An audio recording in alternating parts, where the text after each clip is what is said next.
Clown of the Week this week goes to the Republican Party for ever making Donald Trump their nominee. Now I know, Donald Trump's the Clown of the Week before, and honestly, like I said before, I can make this man Clown of the Week every week.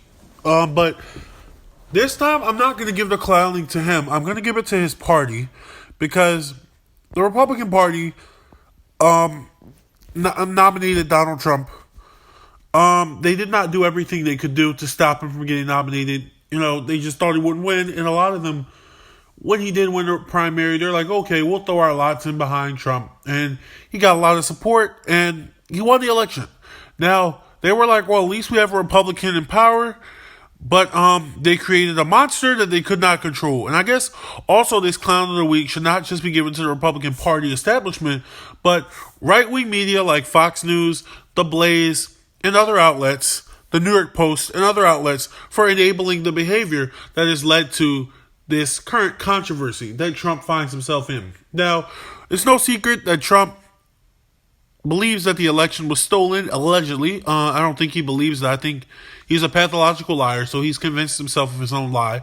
But I think somewhere in there he knows the election was not stolen from him. However, he says he believes the election is stolen, and he's been pressuring public officials and others to basically undo democracy. Yes, so he's been advocating for dictatorship. Now, this is not a surprise. Everyone knew this, but what was shocking and what did make this very real to a lot of people who had their doubts before was the leaked audio that the Washington Post released this week about, which is a phone call between Donald Trump and the Secretary of State of Georgia. And it's very telling of the type of person Donald Trump is, and, just shows that he cannot be controlled. So let's listen to the audio, and let's listen to the audio, and we'll discuss it. We have won this election in Georgia based on all of this. And there's nothing wrong with saying that, Brad. Having a correct, the people of Georgia are angry. And these numbers are going to be repeated on Monday night, along with others that we're going to have by that time, which are much more substantial even. And the people of Georgia are angry. The people of the country are angry. And there's nothing wrong with saying that, that you've recalculated. Now, do you think it's possible that they shredded ballots in Fulton County? Because that's what the rumor is. And also that Dominion took out machines. That Dominion is really moving fast to get rid of their machinery. Do you know anything about that? Because that's illegal. This is Ryan Germany. No, Dominion has not moved any machinery out of Fulton County. We're having. Well, but have they moved? Have they moved the inner parts of the machines and replaced them with other parts? No. You sure, Ryan? I'm sure. You should want to have an accurate election. And you're a Republican. We believe that we do have an accurate election. No, you don't. No, you don't. You don't have. Not even close. You're off by hundreds of thousands of votes. You know what they did, and you're not reporting it. That's a criminal offense.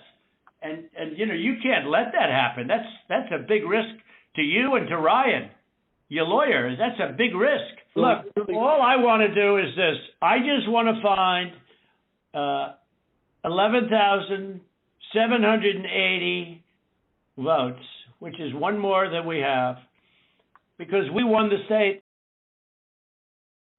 So tell me, Brad, what are we going to do? We won the election, and it's not fair to take it away from us like this.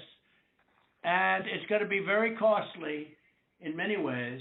And I think you have to say that you're going to re-examine it, and you can re-examine it, but re-examine it with people that want to find answers, not people that don't want to find answers. Under law, you're not allowed to give faulty election results, okay? You're not allowed to do that, and that's what you've done. This is a faulty election result. You have a big election coming up, and because of what you've done to the president, the people of Georgia know that this was a scam.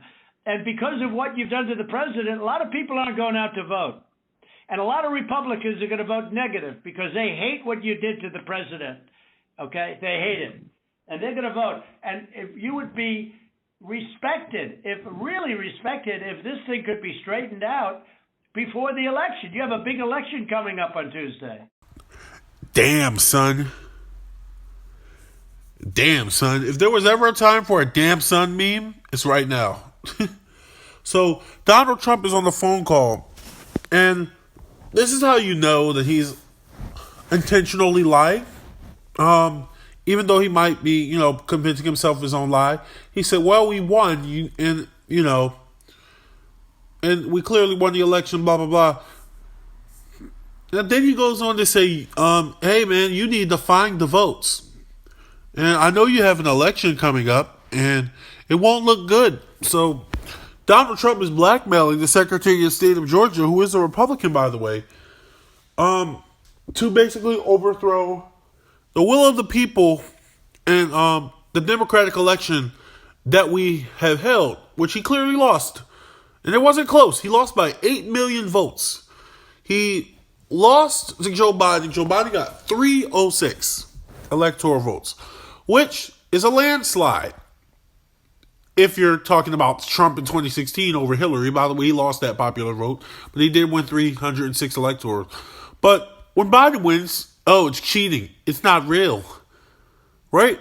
Now, you guys know this clown of the week is not for Donald Trump. It's for the Republican establishment and media. Because as much as Donald Trump is behaving this way, and as much as Donald Trump has to be held accountable for his own actions, the media and Republicans who remain silent about Joe Biden's victory and about what Trump is trying to do, which is essentially create a dictatorship in the United States of America by saying that the election was fraudulent and trying to strong-arm people into going along with his narrative to the point of leaving him in office. This is your fault, Fox. This is your fault, Blaze. This is your fault, Republicans who choose to stay silent. This is all your fault. Now, of course, we know Trump's not going to be the president. And in January, the president is going to be Joe Biden on the 16th. And Mike Pence is probably going to hold the Bible to swear him in. So we clearly know that is the case. But the Republican media continues to perpetuate voter fraud, continues to talk about, no, this is a lie. Biden didn't really win. There's no way he won by more points than Obama. And, mail-in ballots, fraud. And now Trump is out here behaving like a dictator. He's threatening to blow up Iran 1 minute, and the next minute he's extorting the Secretary of State of Georgia and other public officials. And now Republicans are like, I want Donald Trump to win, but this behavior is a little ridiculous. Just stop it, okay? Just admit that you created a monster that you can't control. Because when you have a right-wing echo chamber of a media that constantly tells you what you want to hear every day, whether you like it or not, and when you have people who suck up to the establishment so much that they're willing to go along with their own lies and regurgitate them to their followers, then you cannot be upset with the results. Now, a lot of people on Fox are saying, okay, it's ridiculous, Trump won. But for years, you've been perpetuating this. For years, you've been saying that Democrats are committing voter fraud, or there's a chance for voter fraud with mail-in ballots. In Pennsylvania, there was 2 cases of mail-in ballot fraud, and both of them were people trying to vote for Trump. So, he clearly won Pennsylvania. He clearly won Georgia. But yet, the Republican media and senators kept pushing this narrative, saying, no, it's not over yet. The Supreme Court, the Electoral College didn't vote. It's not really, okay, we'll win at the Supreme Court. We got Amy Coney Barrett. And now you're acting surprised when Trump is acting this way. I've seen a lot of media, right-wing media say, this is going too far. I don't think this is the way to do it. Like, dude, you guys created this. And you perpetuate it with your stories. You guys are so partisan that you don't care about integrity. And you know what? When you get to that point, integrity no longer matters.